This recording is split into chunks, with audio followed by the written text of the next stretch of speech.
नमस्कार मित्रों, history research point में आप सभी का स्वागत करता हूं। BPSC TGT PGT history test series चल रही है और बिहार टीजीटी पीजीटी हिस्ट्री के लिए, विशेष रूप से बिहार पीजीटी हिस्ट्री के लिए, लेकिन यह टीजीटी सोशल साइंस में जिनका सब्जेक्ट हिस्ट्री है उन लोगों के लिए भी रामबाण सीरीज है। यहाँ गलती से 1 लिखा है, दरअसल यह तीसरी टेस्ट सीरीज है। ठीक है, इसके पहले का वीडियो अगर आप लोगों ने नहीं देखा है, प्लेलिस्ट में जाइएगा। BPSC TGT PGT history test series के नाम से प्लेलिस्ट बनी हुई है। देखिए मित्रों, 399 रुपए में यह पूरा कंप्लीट कोर्स है बीपीएससी टीजीटी पीजीटी का, जिसमें 3000 क्वेश्चन की टेस्ट सीरीज फुल एक्सप्लेनेशन के साथ आपको मिलेगी। ठीक है, और इसका पीडीएफ भी मिलेगा। साथ ही साथ आपको कक्षा 6 से लेकर 12 तक की पूरी एनसीईआरटी हिस्ट्री का हैंड रिटेन नोट्स मिलेगा और पूरा क्वेश्चन आंसर मिलेगा। जिनको भी चाहिए आप लोग संपर्क कर सकते हैं, पूरा लेक्चर वीडियो के साथ मिलेगा। ठीक है, यह हमारा ऑफिशियल व्हाट्सएप नंबर है 8318397276 और यह टेस्ट सीरीज संख्या 1 है, टेस्ट सीरीज संख्या 3 है। ठीक है, आइए शुरुआत करते हैं। टेलीग्राम बिल्कुल ज्वाइन करिएगा, लिंक डिस्क्रिप्शन में दिया गया है। और यहाँ जो भी सीरीज मिल रही है वह रामबाण है, इसे बिल्कुल देखते रहें। वीडियो को लाइक और शेयर जरूर करिएगा। लघु पाषाण का उपयोग प्रारंभिक मनुष्यों द्वारा किया गया था। लघु पाषाण का मतलब छोटे सूक्ष्म औजार, ठीक है, जिसे माइक्रोलिथ बोलते हैं। यह कहाँ प्रयोग किया गया था? मध्य पाषाण काल में माइक्रोलिथ, जिसे हम सूक्ष्म औजार कहते हैं। ठीक है,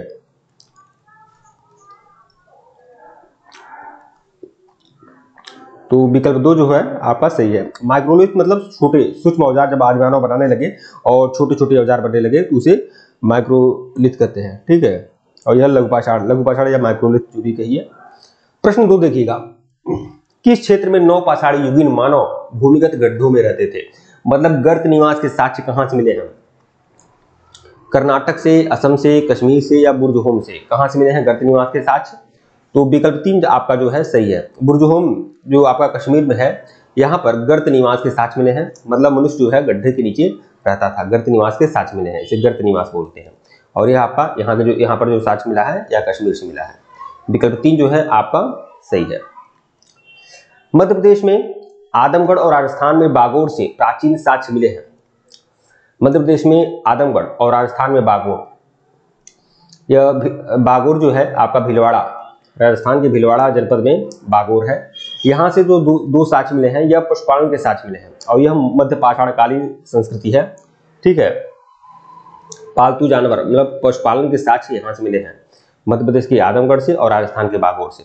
और ये जो पशुपालन के साक्ष्य हैं वो मध्य पाषाणकालीन है, मध्य पाषाणकालीन है। ठीक है,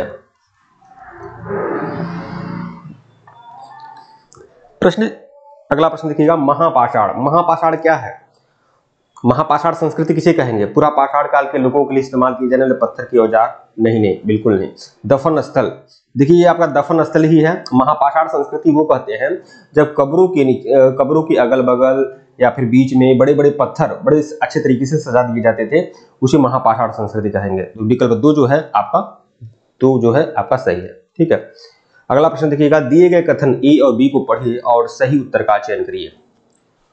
ए और बी को पढ़कर सही उत्तर का चयन करना है।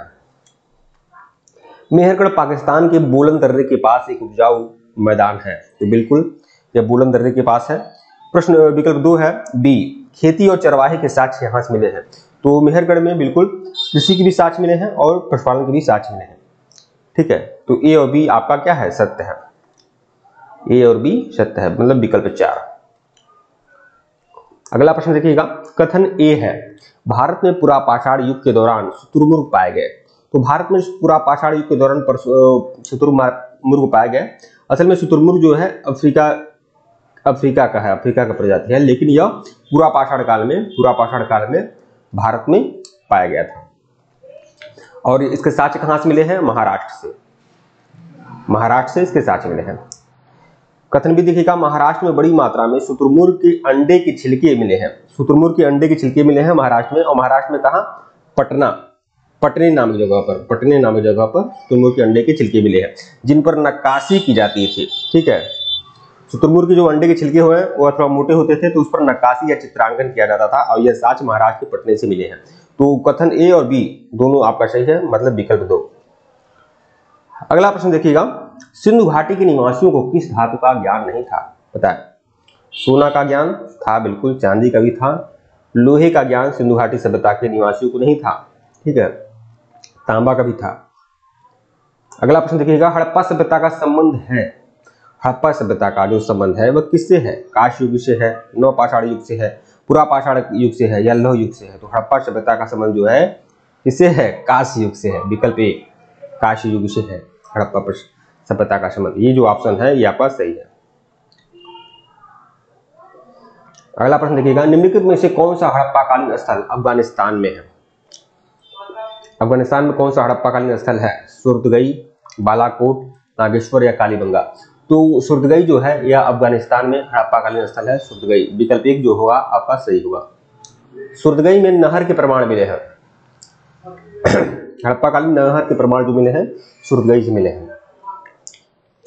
अगला प्रश्न देखिएगा, सिंधु सभ्यता में मोहरों को बनाने के लिए निम्नलिखित में से किस नरम पत्थर का उपयोग किया जाता था? सिंधु घाटी सभ्यता में जो मोहर बनाई जाती थी ना, वो बहुत नरम पत्थर से बनाई जाती थी, जिसे क्या कहा जाता था? सेलखड़ी कहा जाता था। सेलखड़ी से मोहर बनाई जाती थी सिंधु घाटी सभ्यता में। इसे अंग्रेजी में स्टीएटाइट भी कहते हैं, स्टीएटाइट। तो हेमेटाइट तो है नहीं, मैग्नेटाइट भी नहीं है, लिमोनाइट भी नहीं है, यह आपका सेलखड़ी है। सेलखड़ी एक नरम पत्थर था जिससे मोहर बनाई जाती थी। इंपॉर्टेंट है, ध्यान रखिएगा आप लोग। अगर सेलखड़ी न लिखा हो तो स्टीएटाइट भी लिखा हो तो समझ लीजिए इसको अंग्रेजी में स्टीएटाइट कहा जाता है। ठीक है मित्रों, वीडियो को लाइक और चैनल को सब्सक्राइब करिएगा। यह थोड़ा सा वीडियो थोड़ा छोटा था, हर वीडियो में मैं 20 क्वेश्चन देता हूं, लेकिन इसमें केवल 10 ही क्वेश्चन थे, ठीक है, लेकिन यह इंपॉर्टेंट है। ठीक है मित्रों, वीडियो को लाइक और चैनल को सब्सक्राइब करेगा, टेलीग्राम बिल्कुल ज्वाइन करेगा, लिंक डिस्क्रिप्शन में दिया गया है। इससे पहले का वीडियो नहीं देखे हैं तो प्लेलिस्ट में जाइएगा, ठीक है, देख लीजिएगा। बीपीएससी, टीजीटी, पीजीटी हिस्ट्री के नाम से प्लेलिस्ट बनी हुई है, जाकर देखिएगा। यह हमारा ऑफिशियल व्हाट्सएप नंबर है 8318397276, हमारा ऑफिशियल व्हाट्सएप नंबर है। केवल 399 रुपए में पूरा बीपीएससी, टीजीटी, पीजीटी हिस्ट्री का मटेरियल मिल जाएगा। जिनको भी चाहिए आप लोग संपर्क करिएगा, ठीक है। और इसके पहले का वीडियो नहीं देखे हैं प्लेलिस्ट में जाइएगा। टेलीग्राम बिल्कुल ज्वाइन करिएगा, लिंक डिस्क्रिप्शन में दिया गया है। धन्यवाद आप लोग को।